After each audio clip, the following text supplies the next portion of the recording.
systems. And her conjurations are more than merely spooky, because the witch is a charged figure understood as a threat against the patriarchal order. In 1968, the same year that Nevelson made her monumental homage to the universe, the socialist feminist group WITCH, or Women's International Terrorist Conspiracy from Hell, one of many versions of its acronym, hexed Wall Street in an inaugural action that took place on Halloween, donning black outfits and storming banks to protest the interlocking systems of patriarchy and capitalism. Their chosen group name refers to the long tradition of punishing aberrant or outspoken women, and in their literature, they exhorted every woman to discover their inner witch. So this is from a pamphlet. If you are a woman and dare to look within yourself, you are a witch. You make your own rules. You are free and beautiful. You are a witch by being female, untamed, angry, joyous, and immortal. In his 1978 book, Witchcraft and the Gay Counterculture, author Arthur Evans chronicles how the witch has also long been seen as a sexual deviant, affiliated with homosexuality, queerness, and non-conforming household formations. Though many across the gender spectrum in the 2020s have embraced witches as emblems of femme resourcefulness, peasant and folk wisdom, and non-Western, particularly African diasporic and indigenous medicinal healing practices, it should be noted that historically the witch has been persecuted and banished for being vulnerable, despised, and terrifying. As Silvia Federici has influentially written, the witch is, quote, the embodiment of a world of female subjects that capitalism had to destroy. The heretic, the healer, the disobedient wife, the woman who dared to live alone, the obeah woman who poisoned the master's food and inspired the slaves to revolt, end quote. Federici makes clear that the gender depression faced by disobedient women intersects with racist violence in the figure of the Afro-Caribbean spiritual leader who casts spells towards justice and organizes on behalf of liberation from slavery. In fact, the vast majority of women accused of witchcraft and burned at the stake in the United States were Black women, not the white girls that have become the subject of countless popular portrayals. Thus, witches are often racialized as non-white and are also queered figures, multiply threatening to the reigning social regime. A woman who lives in an alternative configuration from the heterosexual dyad, surrounded by a collective that exists outside the normative family, on the fringes of civilization, one who does not need a man for her survival. She's fully in command of her handiwork, such as spinning, weaving, and other manual forms of making that transform matter, that is, craft. Like many inspired artists, Nevelson was viewed as not in rational control of her creative impulses as they flowed through her and in her ability to listen to the wood that she described as speaking to her. Her work, with its exploded architecture, reconfigured walls, and furniture torn asunder, is built from the wreckage of a destroyed home.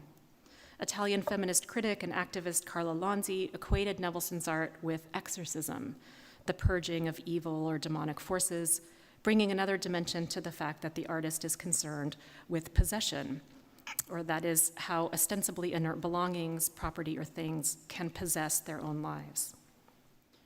By 1968, Nevelson's work had become systematized, minimalistic in its effects.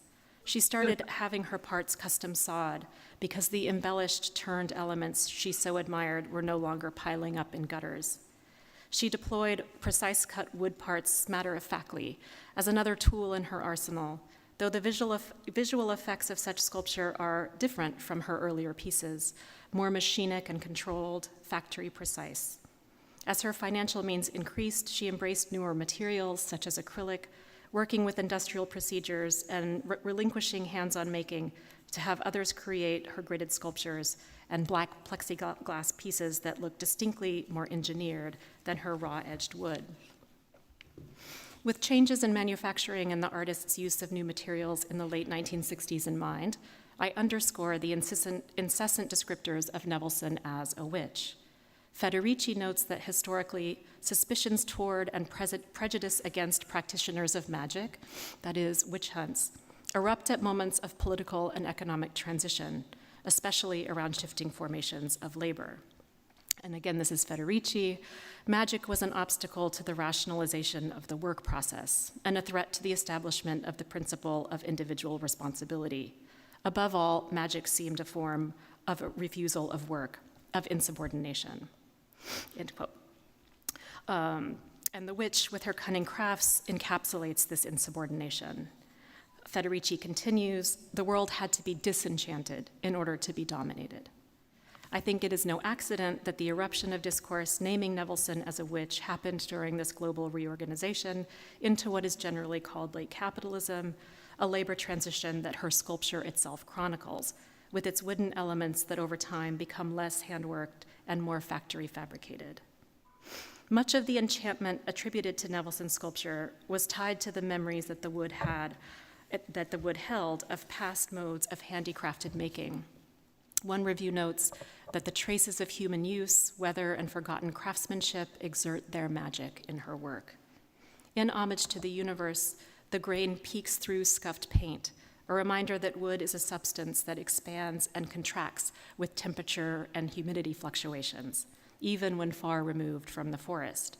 In other words, this sculpture breathes. To conclude my thoughts, I want to gesture to the two artists who are speaking today, Magdalene and Liv, who both focus on physical transformation and the mutuality of bodies. Their version of enchantment, and Nevelson's, I would argue, is not a regressive withdrawal into a pastoral otherwise, but a recognition of powers and labors by women, by colonized subjects, and by non-human animals that have been intentionally undermined. It signals how we might find ways to work together and make do amongst the rubble and detritus of our broken world. Thank you.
I guess it's my turn to speak. Yes? Okay. Good evening to you all. And it's a great pain not to be with you personally tonight. And thank you to Joy Wilson for a very, very powerful word that perfectly introduce, what I'm going to speak about tonight.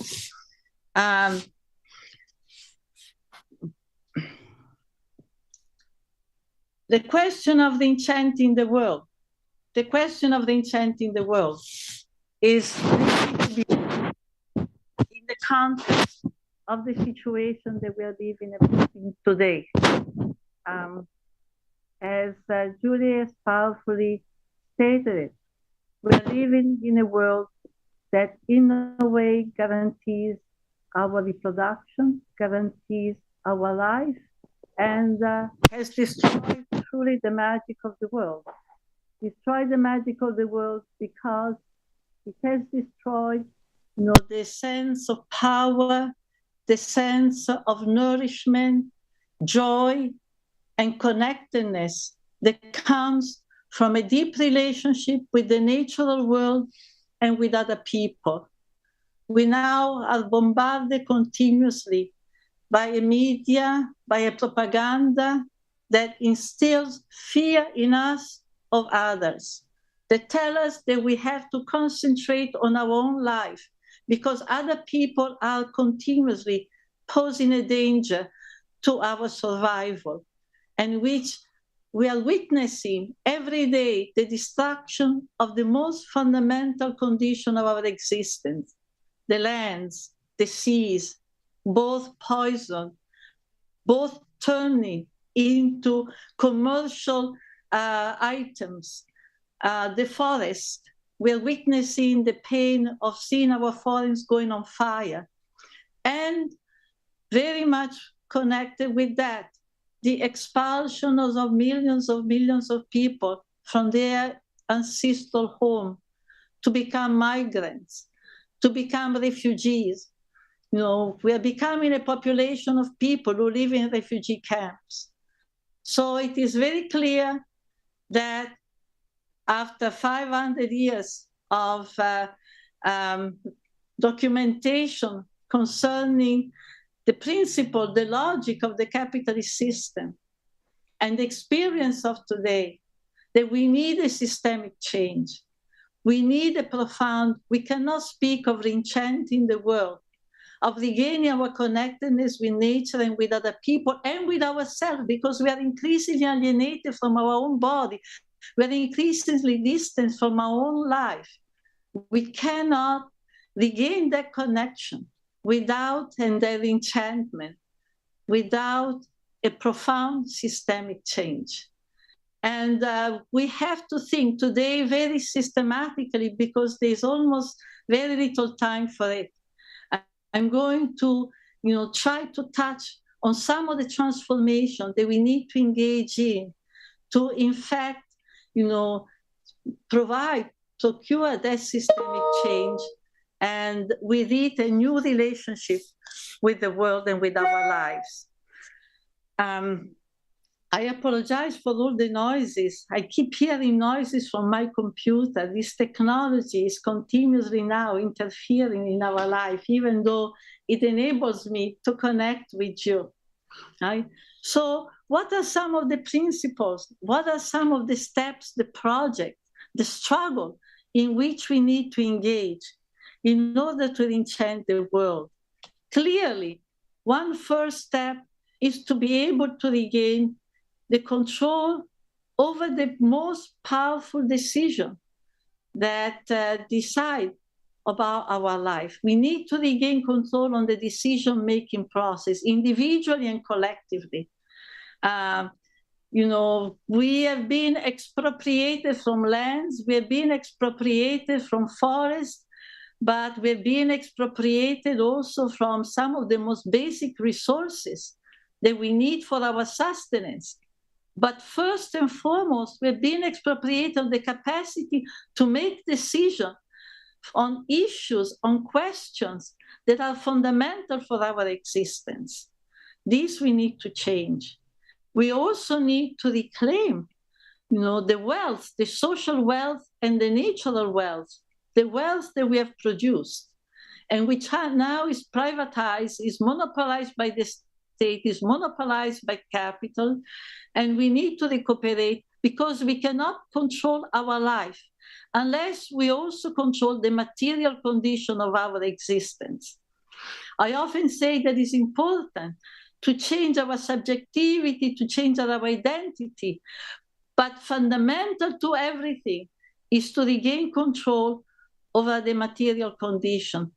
There is now a trend that is being activated, is being promoted by international capital, particularly the extractivist companies, as well as the United Nations, the World Bank, the IMF, which is really in a way pushing towards massive urbanization, global urbanization, a global urbanization process, with the idea of separating us completely, as the world, the population, us completely from direct access to any means of, to any form of wealth that can give us a control of our lives. Because once we have been, separated completely from the land, from the seas, from the world of animals and forests, then we cannot control, what is we are eating, what we are breathing,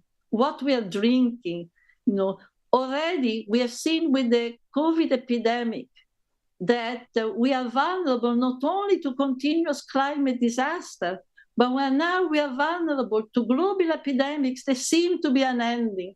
We have hardly heard the end of one epidemic, that we're already being threatened with others, because our own body, our own immunity system are so profoundly, thoroughly in danger and undermined in their capacity to resist, the kind of contamination that we are exposed to.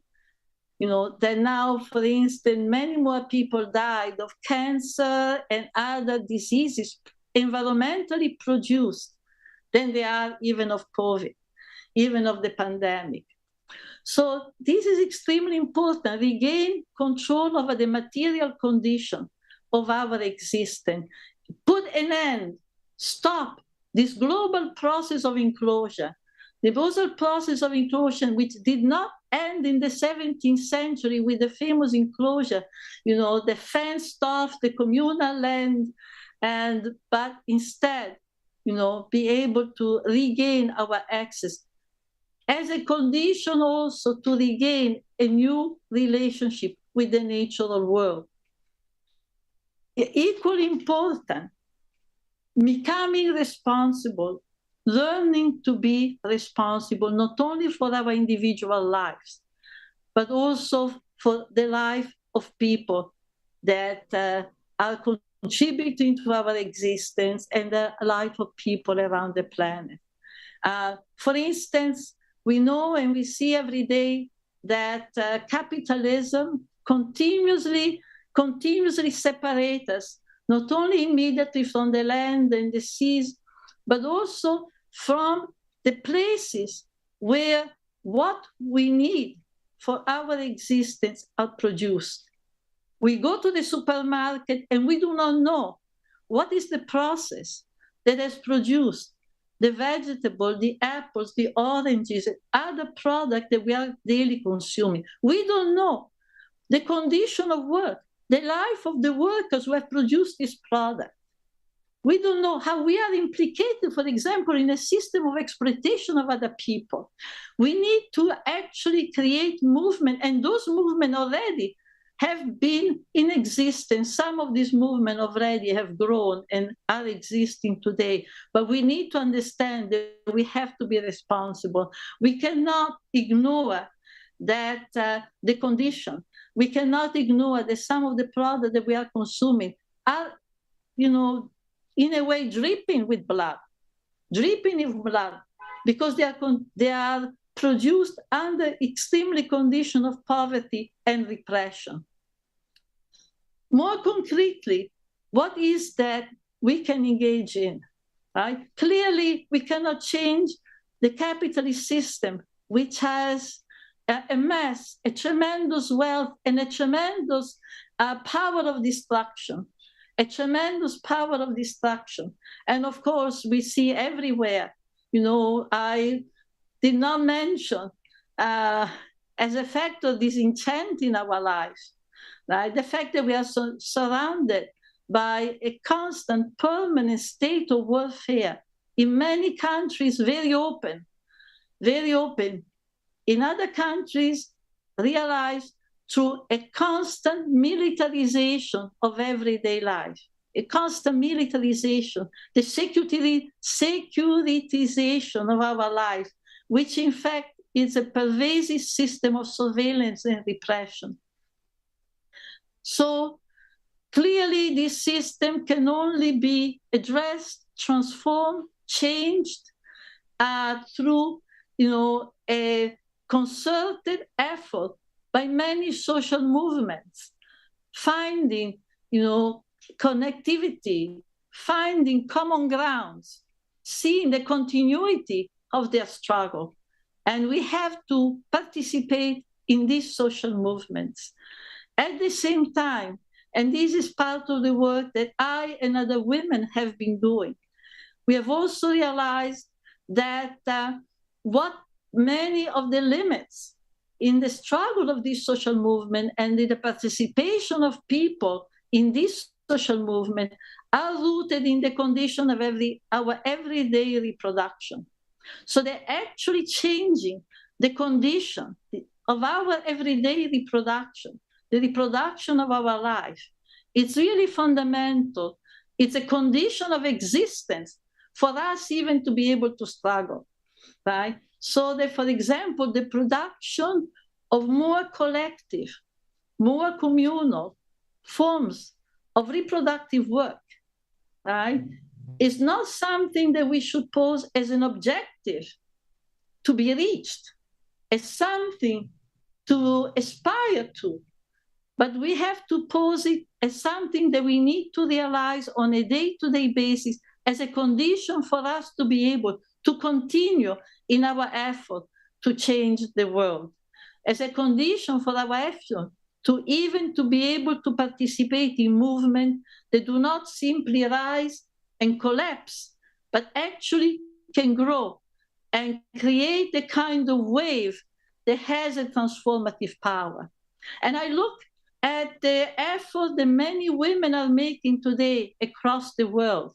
I look at the women who are making these efforts to create more collective forms of reproduction, as in a way, the embodiment, the new witches, if you want, right? As those who are, in a sense, in the foreground, re-enchanting the world. And I have to say here that over the last 10, 15, 20 years, it's difficult to set, temporal confines, to these processes.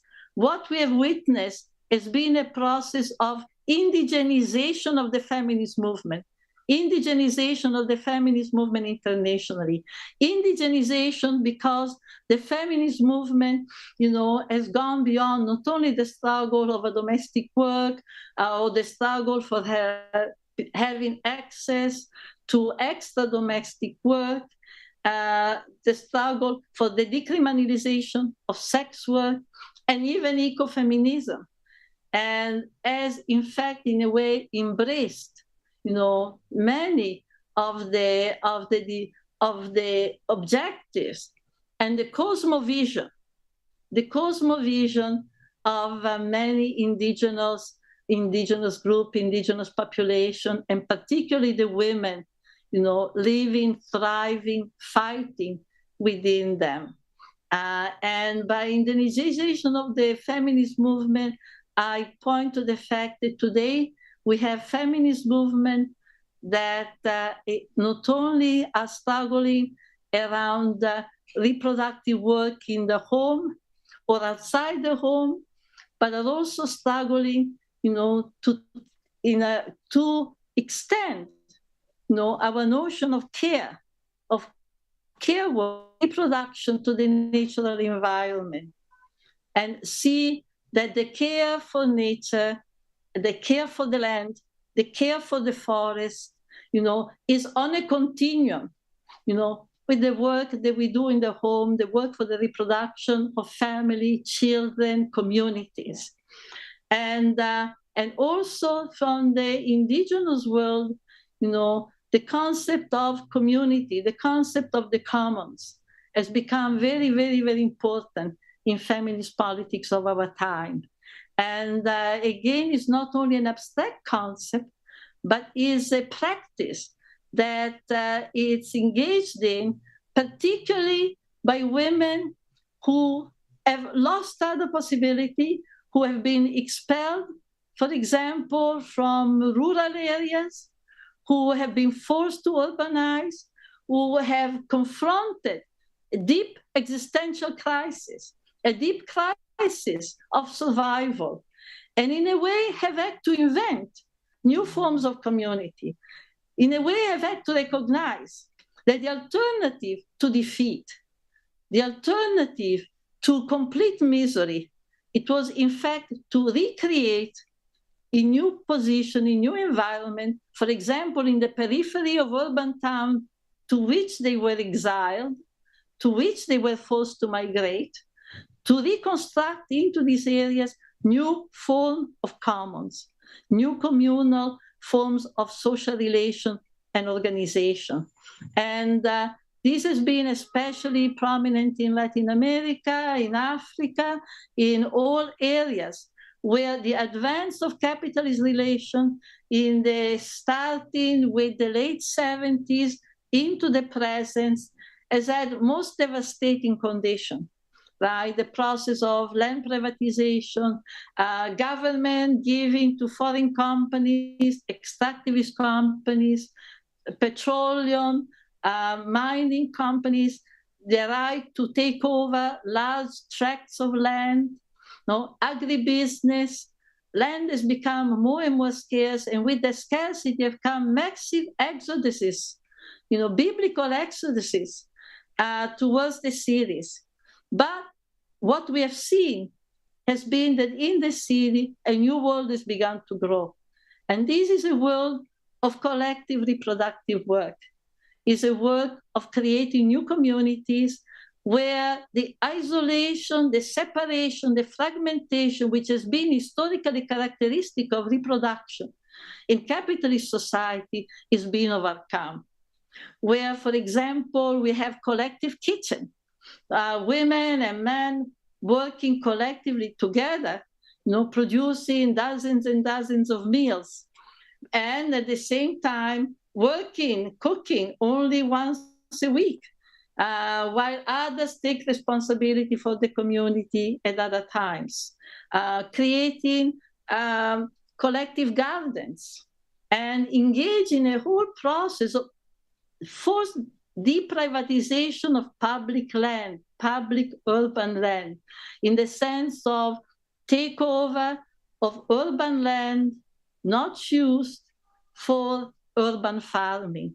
It has been mentioned that already, thanks to this initiative, in many capitals of Africa and Latin America, we are beginning to see the breakdown of the historic separation in capitalism between the city and the countryside, the city and the rural area.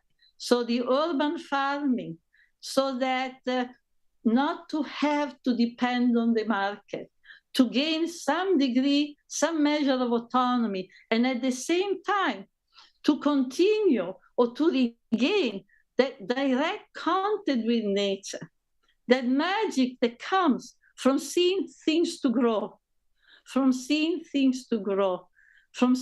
that the great interaction, the fact that nature has an agency, the fact that nature has a knowledge within itself, has a wisdom from which we can learn. Nature is not simply an object of exploitation, is not, the terrain on which we can throw refuses, or a terrain to be sold on the market for a price.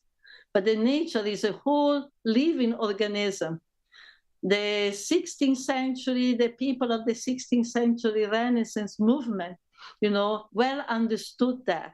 And some of the spirit has to be regained, right? The fact that nature is a living thing, is a living organism. And today we are beginning to see some of the success of this movement, in some of the constitutions that have been adopted in Latin American countries, like in Bolivia and Ecuador, which recognizes that nature has rights, right? They recognize the notion of the buen vivir that was put in the constitution in Ecuador is also built on the recognition of the rights of nature.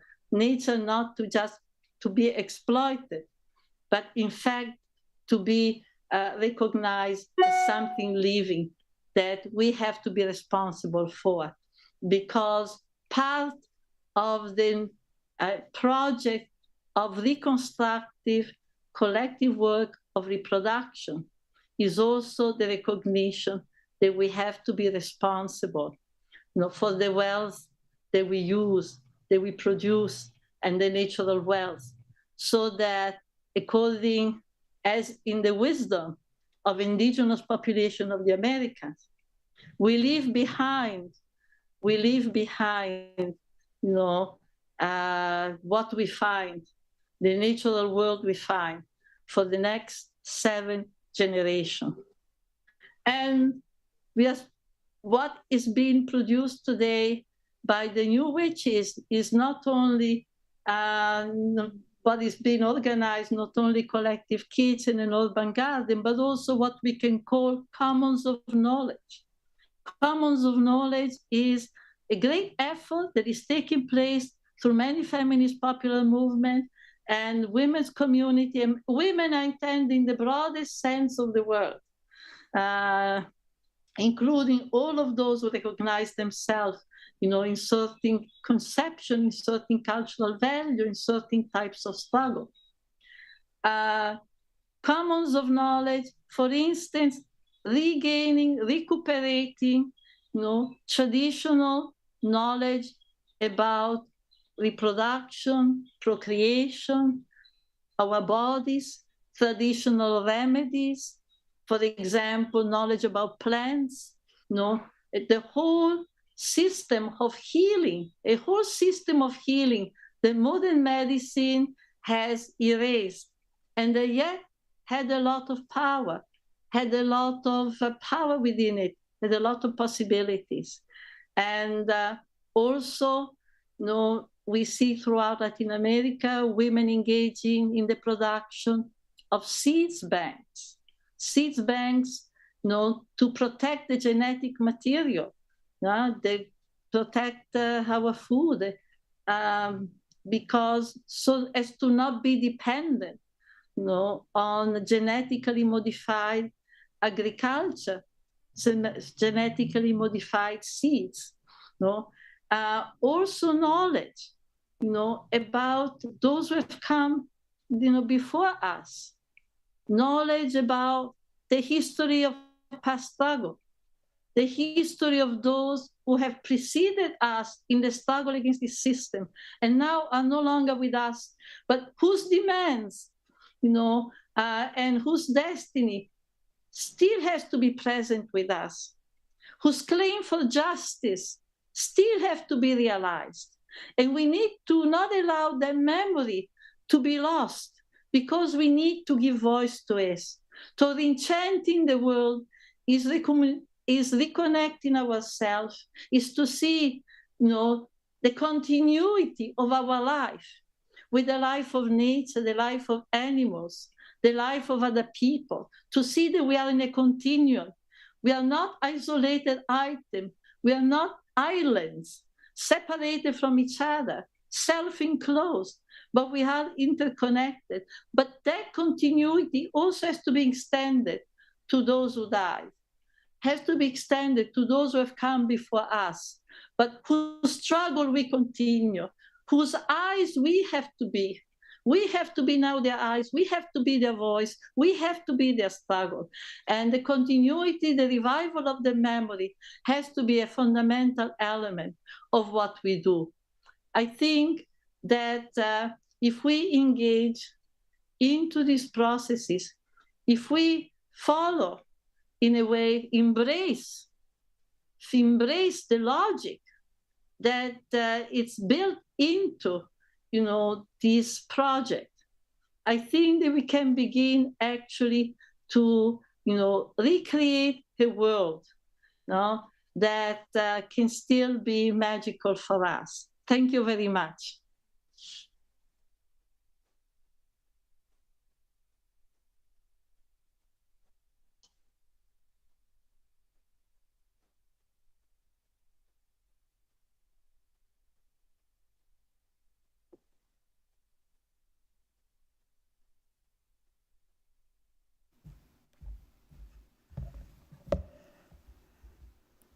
I'm not sure whether I can follow that.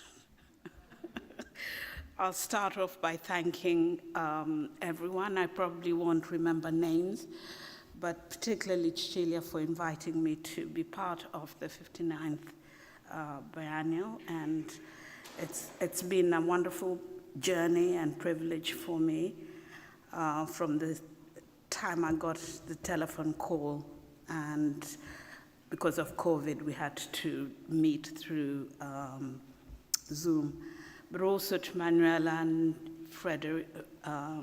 Francesca and Ilara for all the work to get me here today, and also for the opening of the Biennale. With these two, and also thanking my fellow panelists, with two great speakers and scholars, I can only follow this by being a humble artist who actually makes things and hopefully engage in the sense that has already been spoken of. And just to avoid having a protracted discussion from my part, I thought I'll try and be very brief. I think we are overrunning. But I'll start off really, and I'll make this very personal rather than a polemic or a discussion that is general. Because I'm here because of the work that I do and the work that was selected to be part of this exhibition.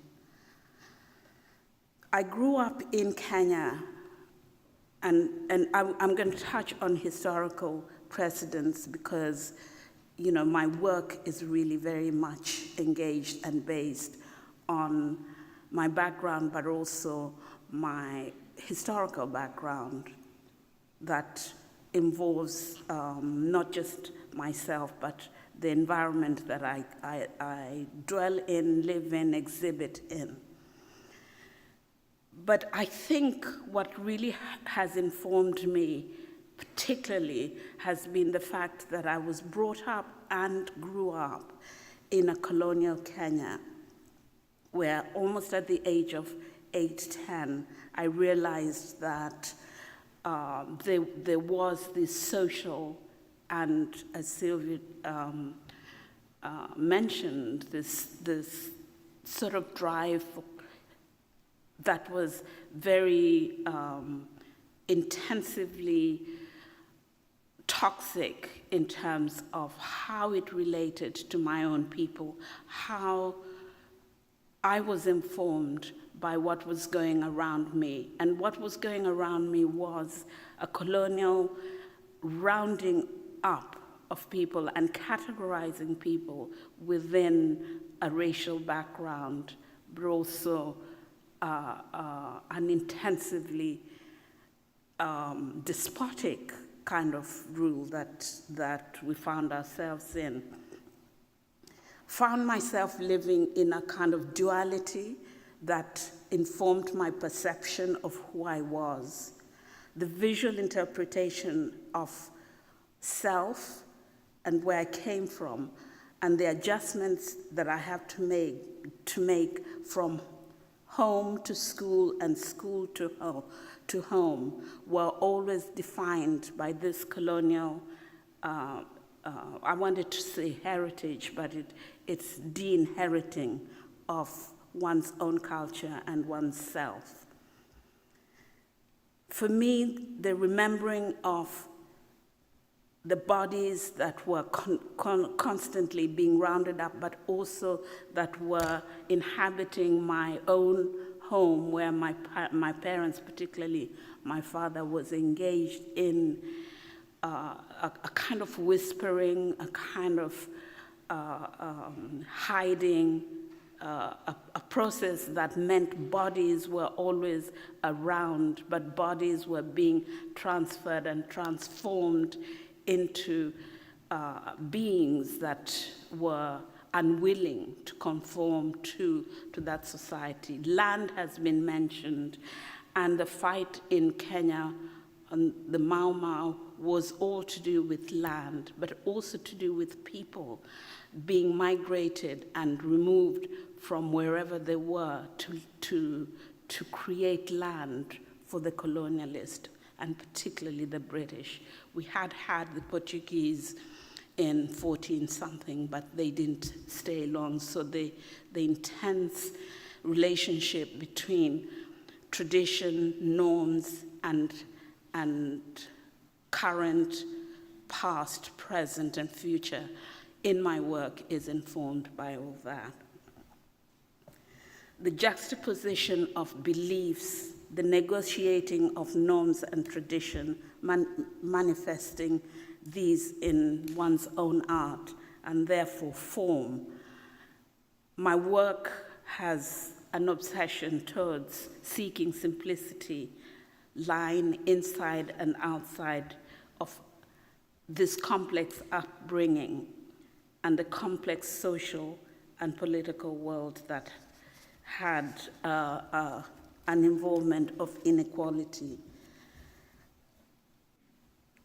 And so this image shows you gestures that are, I think, manifested in my work later on. They may be nuances, but they come into the work. I think if I, no? This one. Oh, okay. I made this piece, and it's in glass, but I made it, sort of remembering that kind of notion where I was, sort of the Nile, the history of East Africa and the Nile, the politics of the water, negotiating the sea and the rivers and the transportation from the lake area to the coastal area, the transportation of people from East Africa into Middle East. And you won't believe it that there were Africans who ended up in India, in parts of India, who still have a language defect and disinheritance that that was caused through this migration. I found it interesting to find to relate to sort of work that came from my history from about 5000 BC that were ear studs that I found in a museum in England that related to early Egyptian. But the fact that they were ear studs and sort of relating that to the Nile and then up to Egypt and relating to the politics of migration became an obsession in this work. It also, there's a mention about collaborating. It was the first time that I decided, sort of I had an opportunity to collaborate with Glass Institution, University of Sunderland, to work on a big piece. This piece has over 1,000 pieces of glass, and it's site-specific, so it, sort of one time it was working on migration of birds and murmuration that relate to the fact that even birds and other animals have to negotiate this changing scene that we find ourselves environmentally. But greater part of my work is really very influenced historically. The fact that throughout history, man, woman, and even ants have made dwellings and made sculptures out of clay. The fact that clay is one of the most basic materials and one of, I think, the greatest material, because I'm a ceramicist. The fact that, sort of the engagement historically and contemporary, and that's, I guess, future as well, there's an engagement of the body, of this relationship between what is inside a person, what is the artist is trying to get out of this molding of clay, whether it's mentioned in the Bible or whether it's kind of a magical process in which you're making objects that relate to our human characteristics and trying to manifest that on a piece of sculpture, on a piece that will be viewed. So as a maker, you are making the work informed by history, informed by norms, informed by tradition, but also your own belief, and making it into this kind of singing, enchanting and re-enchanting of a material to make it into a visual form which resonates with the viewer is something that is really, I think, magical for somebody like myself. And to think that these pieces are medieval and as early as they're from Africa and Mali, but that they're very contemporary. You look at this work, and it could be made today, and you look at throughout this exhibition, today you can walk around and have resonances that dwell on the past, but are made today, and they inform us for the future as well. So I think classically, for me, the past, the history, this obsession of making things to tell a story of the human being and to make them in this kind of sculptural vessel form is a very fascinating and obsessive occupation. The relationship between the maker, the clay, and the forming of that material, and then the connection with the people who are, sort of the viewer, but also the connection with the use of the material, the use of the objects and vessels, the fact that they inform us of who we are is a great interest. The fact that there's a universality in what we make and how we make it from culture to culture is very important. And for me, the first image showing how colonialism and imperialism and capitalism affected the way one thought or was meant to make you identify with an inferiority complex that still bedevils many of our countries on our continent.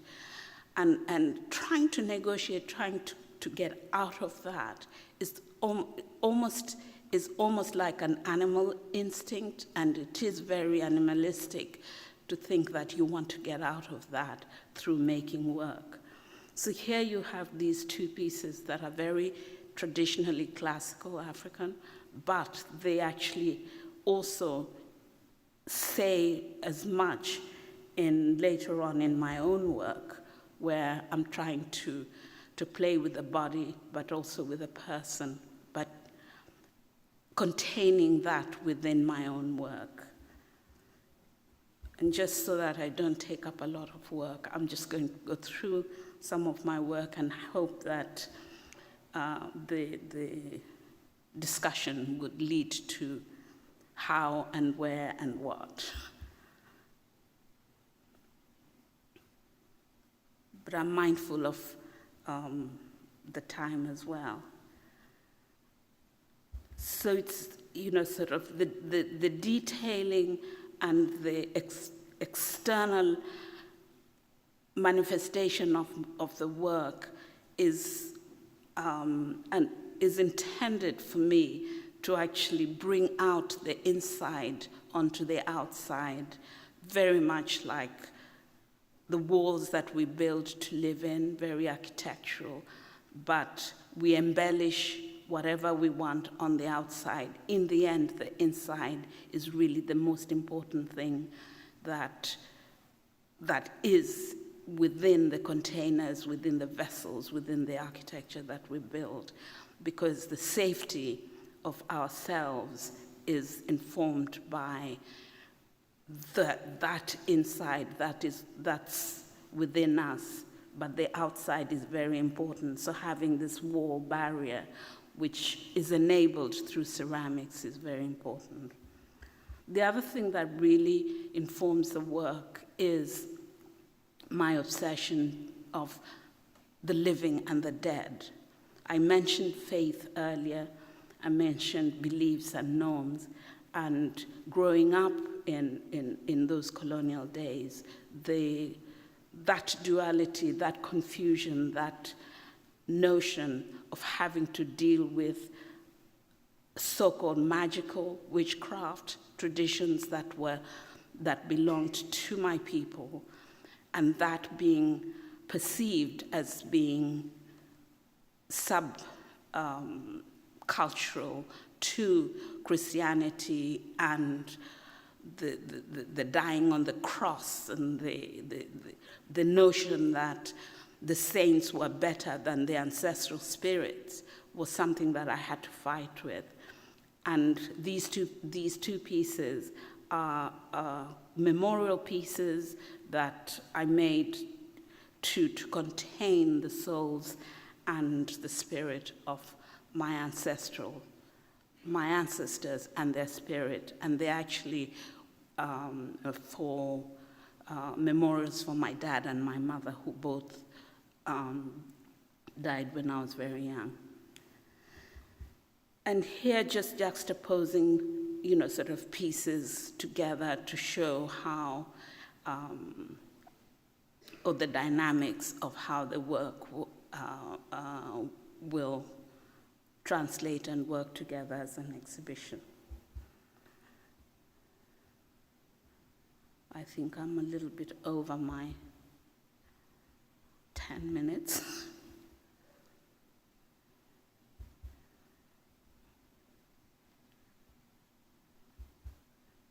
This is from an exhibition last year in New York. And I'm just going to end with me in my studio, but also the fact that, to actually make three-dimensional work, drawing and drawing from life is very important. So the body, for me, goes beyond just working in clay. It is also observing, researching, watching, and putting it on paper before it goes into the ceramic. This is a print that I made through silkscreen. And I'll just end with that notion that vessels are a very big part in my translating into this magical, this enchantment, this body of work that I do. And I've worked in other materials, but clay for me is the most important material that I work in. Thank you very much.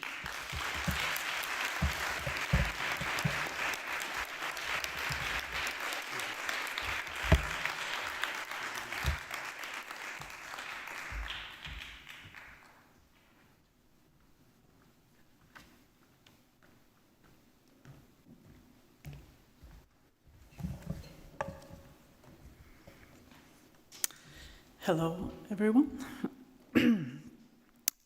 I also want to thank Cecilia and the Biennale team, and thank you for inviting me to the fantastic exhibition, and thank you to Julia and Magdalene for being here as well. I'm very honored to stand here today. I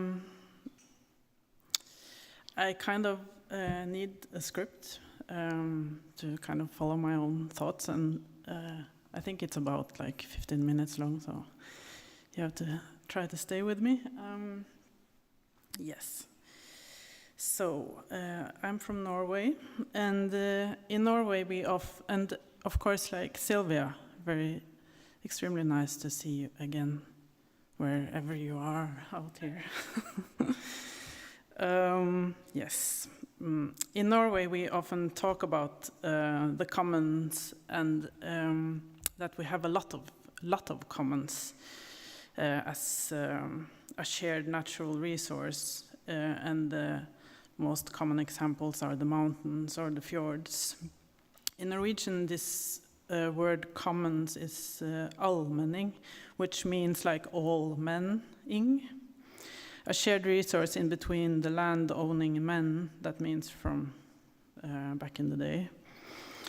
And in more recent times, this shared man-owned resource is also involving fossil fuels and hydroenergy, for example. And also that in terms of state-owned petroleum and hydropower industry. So a common resource for some based on the expense of other landscapes, other animals, and other people. About 10 years ago, I was reading Silvia Federici's Caliban and the Witch, Women, the Body, and Primitive Accumulation, where she writes about primitive accumulation from the Middle Ages until now. Julia was also mentioning it. And the capitalization and the privatization of medieval Europe its land, its bodies, practices, and knowledges, as the mentioned part of the witch hunts. And Silvia describes the witch hunt as a crucial element of the turn from feudal society to capitalist society, and also how this continued into the colonial, or in the colonial project. So I can only speculate in what these pre-witch hunt practices and knowledges might have been, but Silvia points to this in the Caliban and the witch as well, as relating to the split of the mind and the body. The concentration of knowledge to just the head is causing a separation not only for our own bodies, but also in relation to the rest of the world. So I'm interested in learning and knowing from the place of a porous body, like Magdalene was talking about her ceramic vessels. And I am aware that a lot of people does not live this separation or practice other ways of knowing, but I speak from a very Eurocentric schooled position. So some of my works are moving into a social space where the commons is actually not only for the mentioned man, but also involving the non-human and the non-living as subjectivities. And I'm interested in where images and sensations come from, for example, while dreaming or meditating. And I'm interested in the possibility that the itch that you feel on your knee is not only yours, but maybe someone or something else's too. And considering tonight's topic, I might call it the sensory commons. So I will talk a little bit about the work that I am exhibiting here at the Arsenale. It's called Play, and it was first produced in 2019 for a solo exhibition I had at Marabouparken Kunsthall in Stockholm. Play is a very straightforward work for me. There are not that many elements involved, and it's actually a work I don't have that many words for, as it's very close to me. But I have tried to put down something. Play is a video installation where 3 videos shot in my family's dog yard in the north of Sweden is playing. So I grew up in a dog yard, a yard of working dogs, Siberian Huskies, in the forest outside Oslo in Norway. And parts of me still feel like a working dog. This picture you see here is the view out our kitchen window sometime in the 1990s. And you see the dog houses outside the window. Actually, our house was also inside the dog yard, so when we exited the house, we were inside this kind of fenced environment. So we had to walk out the fence after exiting the house, like the dogs were also fenced in. And my family, especially my father, was into mushing, or he is still, and dog driving, a way of transportation back in the time in Siberia, in Greenland, and in Alaska, and other places. You're basically standing on a sled, kicking and running, while dogs are pulling in pairs in front of the sled. And for my family, this has been a way of life, and not a commercial business. At the most, during the 1990s, we had around 60 dogs. My mother divorced my father at the amount of 18 dogs, so she that was too many already for her to care for. But later on, we had as many as 60. So 60 dogs and 2 sisters made a lot of friends and family members. My father entered in long-distance races in Europe from the early 90s, and these races were lasting about 3 or 4 days, starting with more than 20 dogs in front of the sled. Before that, we had been doing mostly short-distance races. And I spent a lot of time playing, training and racing with the dogs as I grew up, and it was only about 10 years ago when I was about to describe why I was involved in an artist-run queer feminist community building initiative called Frank in Oslo, that I realized that part of this longing for community and to be more people together came from growing up in this large community in the dog yard. It's kind of hard to describe this feeling of going out with a team of dogs in high speed, the sudden silence when the dogs are finally allowed to run, and how they are so deeply invested. They can't wait to get going. While on the sled, it's quiet collaboration happening. Everyone gives all they have, including the person on the sled. When I started doing art, this was the feeling I was looking for, the sense of life force, collaboration, connectedness. And the first works I did as an art student was to try to access or capture the euphoria of dog driving, the sense of excitement, speed, joy, and power. And I also guess there was love involved. But it was also something about the feeling of the smell of dog on my skin as something unclean in a way that I was unable to wash off. But the translation from real life to the artistic moment was sometimes difficult. I tried to grow up and make artworks with no dogs involved. And after some years, I succeeded in making works with no dogs in it. But the interest in relations to difference in terms of power and lifespans and language has stayed with me. I finished my PhD in artistic practice in the Academy in Oslo in 2009, where Silvia was involved in the very beginning. I was, as I said, very inspired by her writing on the commons and the witch hunts. And in the PhD, I took two examples of institutional structures, the prison and the museum, as I was working on the term I called structural magic, looking for the transformative, let's say the magical things that are happening in structures. In the prison and the museum, for example, materials and people are displayed or hidden for the general formative good. And people are, for example, disappearing from society when sent to prison. And the artworks coming out of this was relating to how people and material subjectivity live against and through these structures. During this PhD work, I did a lot of writing and explanations in relation to the artwork, even though it was a practical work and a lot about the sensory. I ended up mediating a lot through talking and writing. After I finished, I wanted to go back to the dog yard and try to make a film together with the dogs. And this was like 20 years since my last attempt of making with them. And in relation to the prison and the museum, the dog yard is perhaps my private institution or my family. But it's also a structure with its own rules, hierarchy, and security measures. I didn't want to make a work about the racing and the running, but just being with the dogs in their leisure time at home.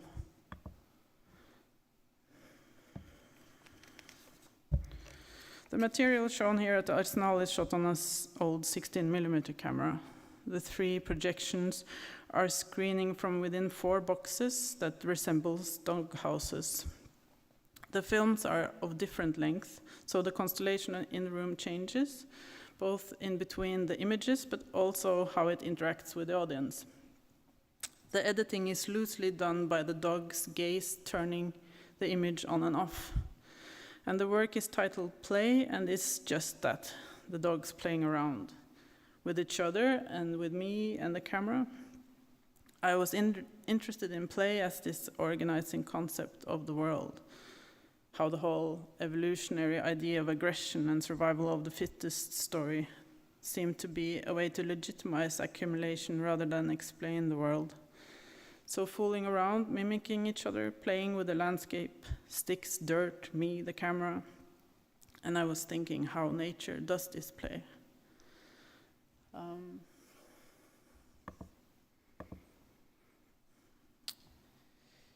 So this is some still images from the videos. And here you can see Pippi at play with her offsprings.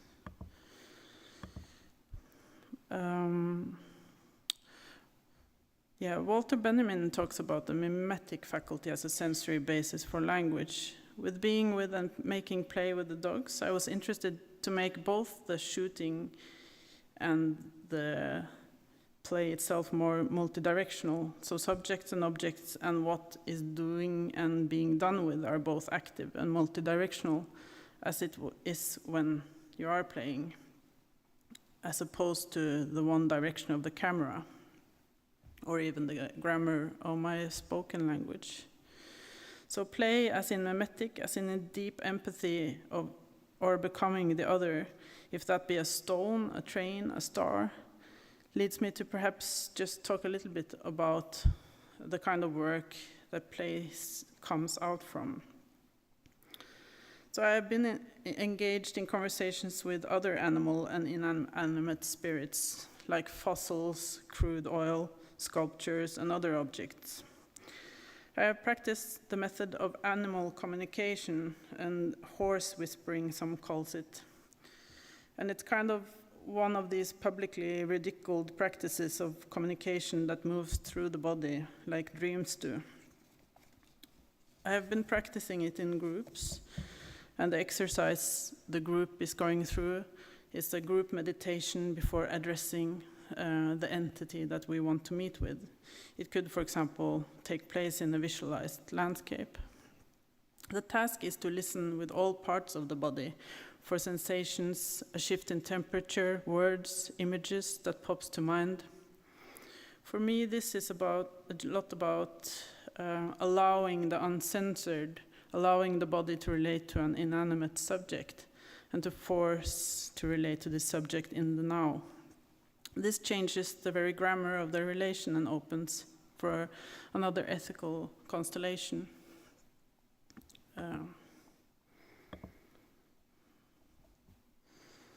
So this is an image from Svalbard, like geological excavations in Svalbard, and it's a stone containing oil. Like I mentioned in the very beginning, in Norway we share the wealth from a partly state-owned petroleum industry, active in the sea on the Norwegian continental shelf, but also in many other countries and in all continents, in, for example, Russia, Nigeria, Azerbaijan, Tanzania, China, Brazil, to mention some. But still, very few Norwegians have been in touch with crude oil or even seen some of the operations, since it's offshore subsea operations. Last year, I made a film where I gathered a bunch of people to meet crude oil. We had crude oil from the field of Vigdis, with which we engaged in a kind of physical dialogue by having it on our hands. So our task was to get in contact with the oil as entity, as spirit, as material constellation in the world, as the blood of the mother. And I was thinking about mentioning this work as a way to tie back to Silvia Federici and the witch hunts, the colonial project, and as we are now to the bursting limits breathing petrocapitalism, I can cite one of the partakers in this film, Marion Grau, as she talks about oil as our ancestors. And I think there is something essential here about her actually addressing the fossil spirit as our ancestors, and she asks, what kind of rituals are we engaging in when we are putting our ancestors on fire, like we do in the internal combustion engine? And further, she asks, how can we quit you? Is this you quitting us, this we're seeing? And is there another type of witchcraft we can engage in with the oil, the ancestors, other than firing them up? So I guess with this, still witch burning rituals going on, I think that I will end here. Thank you.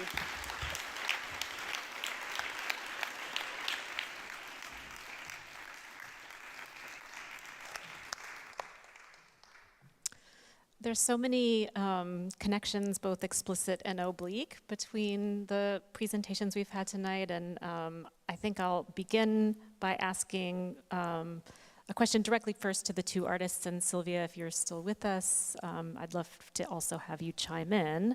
But something that a thread that I'd like to pull out is the idea of valuing tactile knowledge or more degraded methods of communion or modes of being. And I'd love to hear both Magdalene and Liv, and also Silvia, talk about your communication with non-human bodies, so with animals, with oil, with clay, and how you think about these bodies as porous. That's a word that Liv used, and Magdalene, you also talked about being really interested in the line between the inside and the outside, or the threshold as a space of potential. So yeah, I'd love just perhaps say something more about tactile knowledge and the kinds of bodies that you're evoking, summoning, calling forth, or in dialogue with.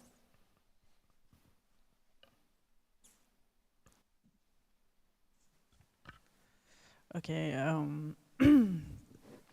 well, I guess in my own work it's kind of on different levels.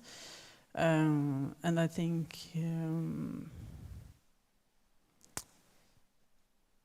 there's like both on this kind of like more theoretical level, I guess, like, you know, sort of activating something from a distance, like the last work I was talking about is like this oil that has traveled through this bottle and it's very like distance, so it's, yeah. But I think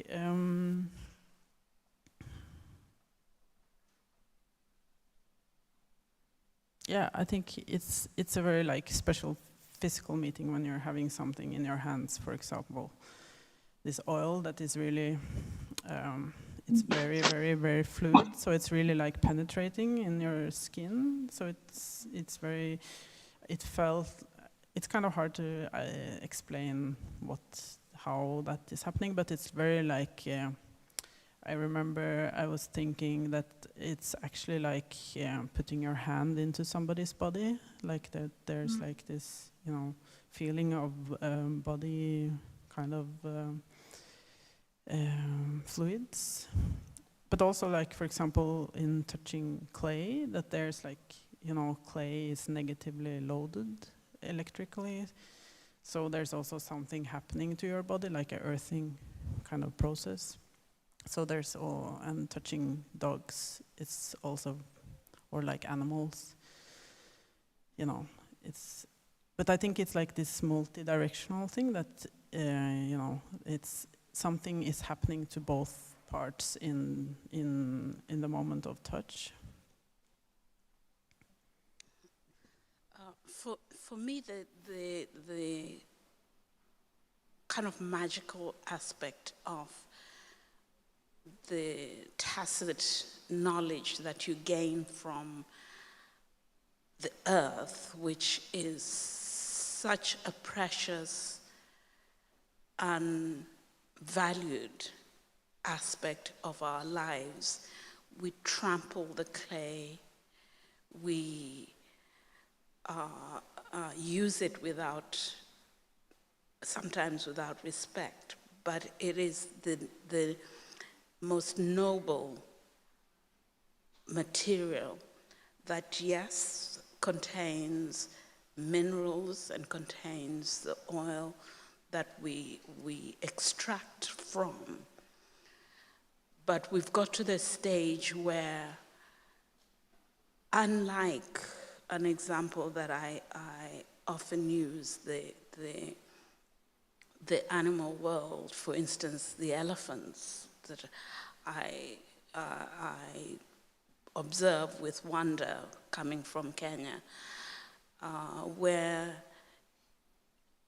you know, they trample the soil, but they're so careful to remember when an elephant dies, the whole community of elephants get involved in making sure that the bones of that dead elephant are carefully placed and carefully buried into that soil, that spot for which they will mourn, they will look after and revisit. And human beings, I think, you know, in a magical, in a wizardry kind of notion where whoever, God, took a piece of clay and molded it into this vessel of a human being, is in itself a myth that is a livable myth. It is a tactile myth. It has a tacit sort of emblem in which we continuously live through. We battle with the forces of nature to protect the land, which is actually made out of clay, out of soil, out of minerals, so that we can reuse it, so that we can actually sustain ourselves. And we are told we go back to that. So we create rituals that are perhaps philosophical, they are in the mind, they're in the soul, but they remain magical because they connect us to that is not seen, that has gone back into that soil, into that earth. It brings us together as a community, as a group of people, to try to understand who we are, and however much science, however much other knowledge tell us of the cells of our origin and whatever, we still are connected to this piece of earth that we think we came from and we go back to, and in vessel form. So I think it is that, and all the juices, all the blood, all the stuff that is spilled, all our connection with each other, with animals, with our art, with our performances, are all informed through the fact that we live in this space that allows us to be objects, but allows us to make objects through that minerality. Silvia, do you have any reflections on the idea, on tactile knowledge as a way of knowing otherwise?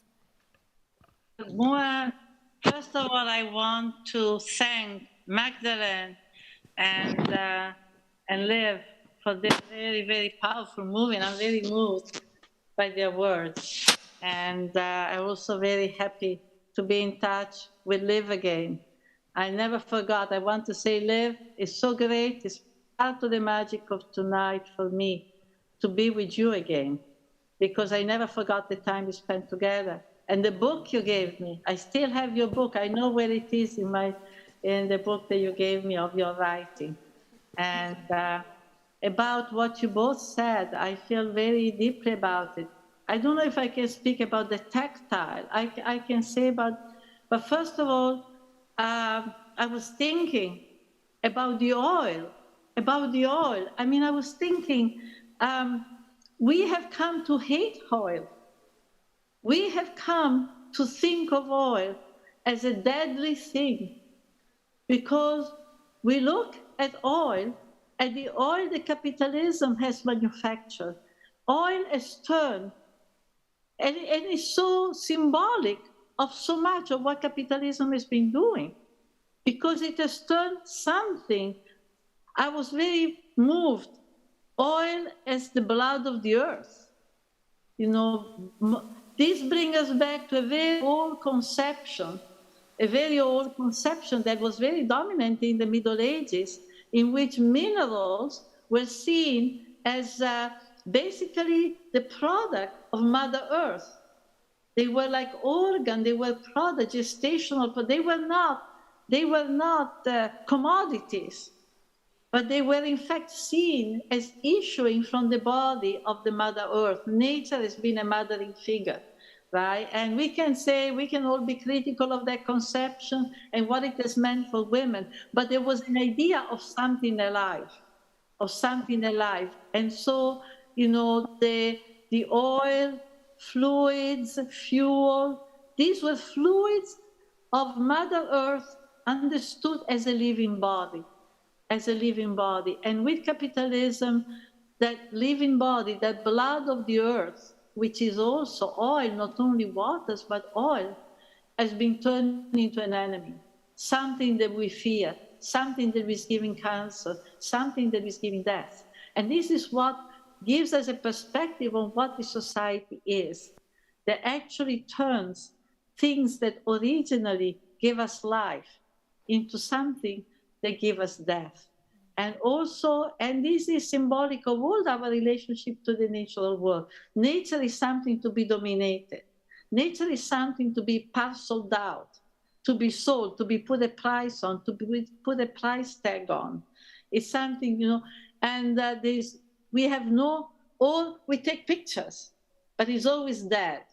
Something that is already been killed, you know? And I think that's magic, is to regain the connection, to see, as Magdalene was saying, the world, the clay, the soil, all that life that constitutes the soil of the earth.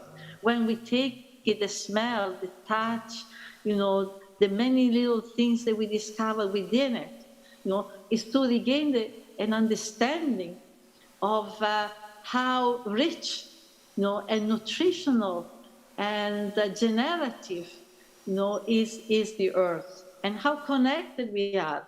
And I guess also taking away the pain of our going into the earth, our becoming the earth. I often walk today, I'm 81 years old. I often walk in the park, so I'm thinking a lot of my death. And this spring, I found myself walking into the park near my house in Brooklyn and seeing these beautiful, you know, fields covered with flowers, and really wanting to go underneath, feeling a desire to merge in it. And I think this is what is calling re-enchanting the world. I want to make sure that we have enough time to have the audience ask a question if they want, and I think we are running a little, you know, we should conclude soon. So maybe we can have the lights up if there's a question. I have a million questions I'd love to ask, but I do definitely want to give space to the people who are here. And maybe while if people are gathering their thoughts, I would love to hear from all of you, including Silvia, because you yourself are a maker of words and text. I'd love to hear you talk about your processes, and especially how you navigate the kind of spectrum of control and discipline in your work, because we all versus sort of chance, serendipity, and intuition. But I want to see if so that we can just kind of pin that as a question if there's no other questions from the audience. But someone's waving.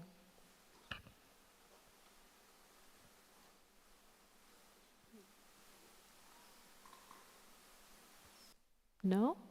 Well, maybe then we could, maybe this question, it could be brief, reflection on the idea of sort of discipline in your practice versus intuition. Not that they're, I mean, I'm trying not to make it into a duality because it really isn't, but how you, how you think about disciplining yourself as you set out to do what you do, whether that's interact with the lump of clay or pick up a 16 millimeter camera or sit in front of a blank page versus how much you let kind of spontaneity and intuition guide what you're making.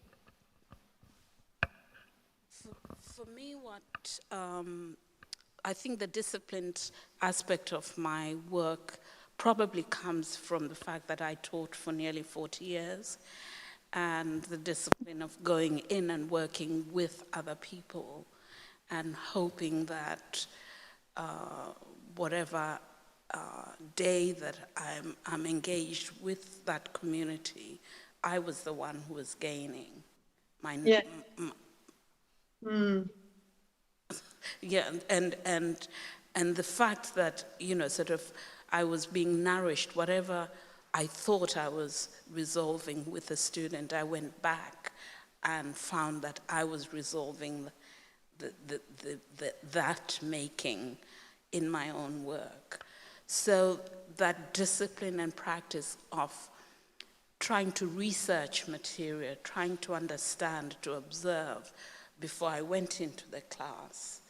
And then when I came back, that research became a basis onto which I can relate to my own work.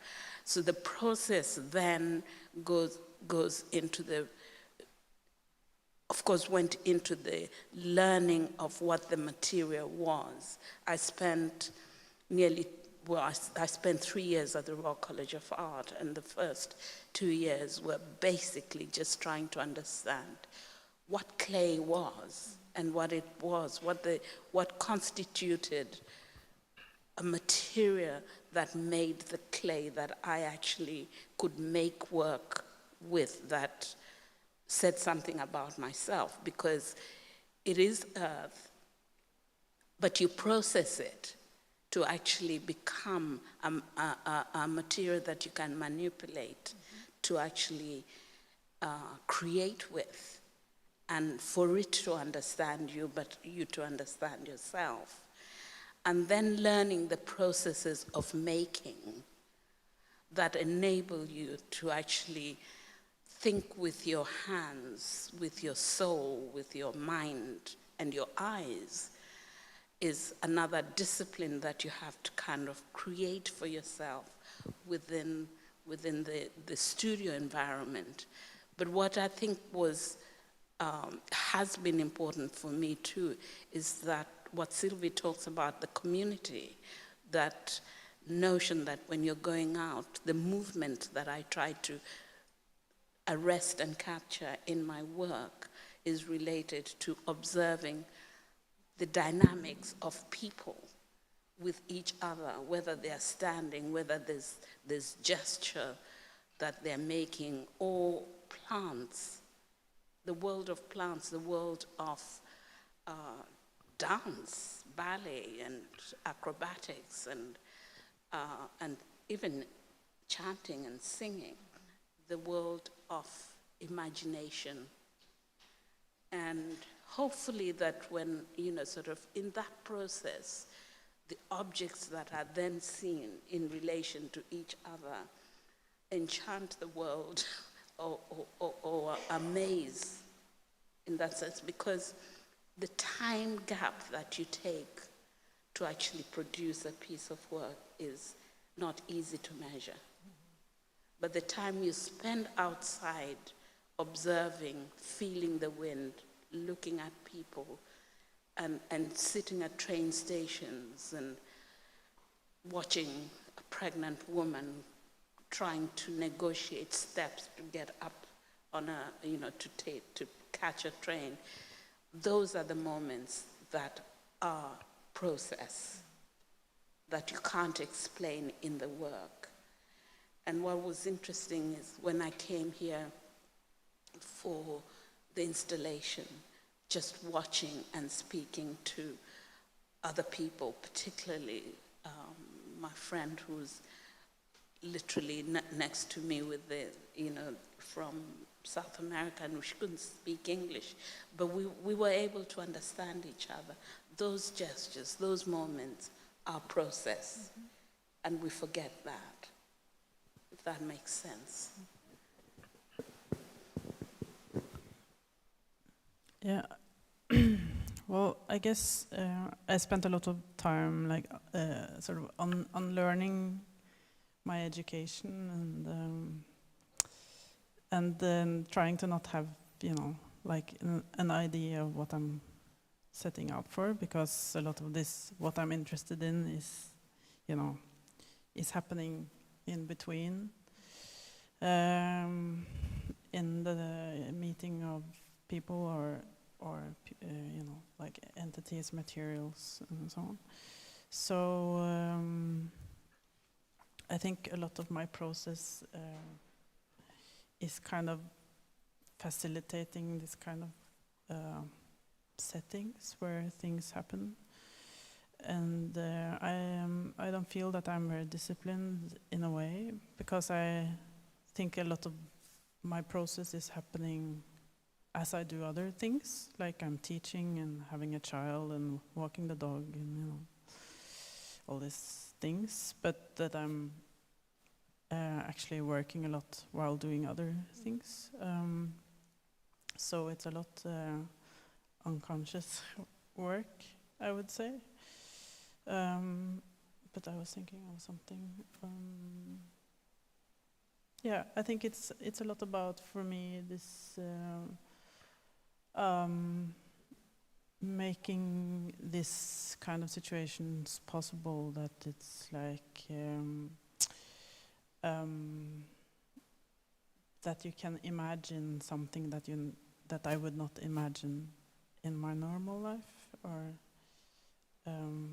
yeah, really like giving the imaginary some kind of space, and also being in this, what I was talking about, a kind of commons with the people I work with, or like the dogs, or the material. Sylvia, do you have any concluding thoughts? I'm afraid we're going to have to wrap up. Yes, my writing, all my work comes from my political activism, and a lot of my experience, my life experience doing the work that I'm doing. A lot of it had to do with working with movements. I've always been brought to write, to type, research, because of things that I needed to understand, or things that I needed in the movement in which I was involved. But today, the discipline, I have the discipline like Magdalene. I've been a teacher for 40 years. And so I have that discipline of doing the research, wanting to know. But today, a lot of the discipline to me now is about the relativizing myself. When I write something, trying to look at it from the different, what does somebody coming from a very different experience, from a colonial background, from living in a Black community, who think of it. Of course, I cannot be in those places, but I like to see what it would look like. And that I don't write in a way that forgets the other realities. Thank you for that. I do see a question. I'm afraid, though, I think we have to wrap it up, and you're welcome to come and talk to us after.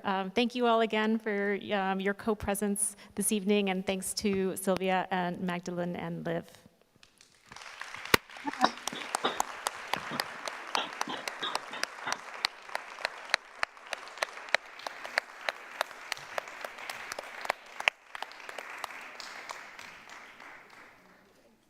Thank you, Silvia. Thank you. Thank you so much. Thank you as well. Yes. Big hugs to everybody.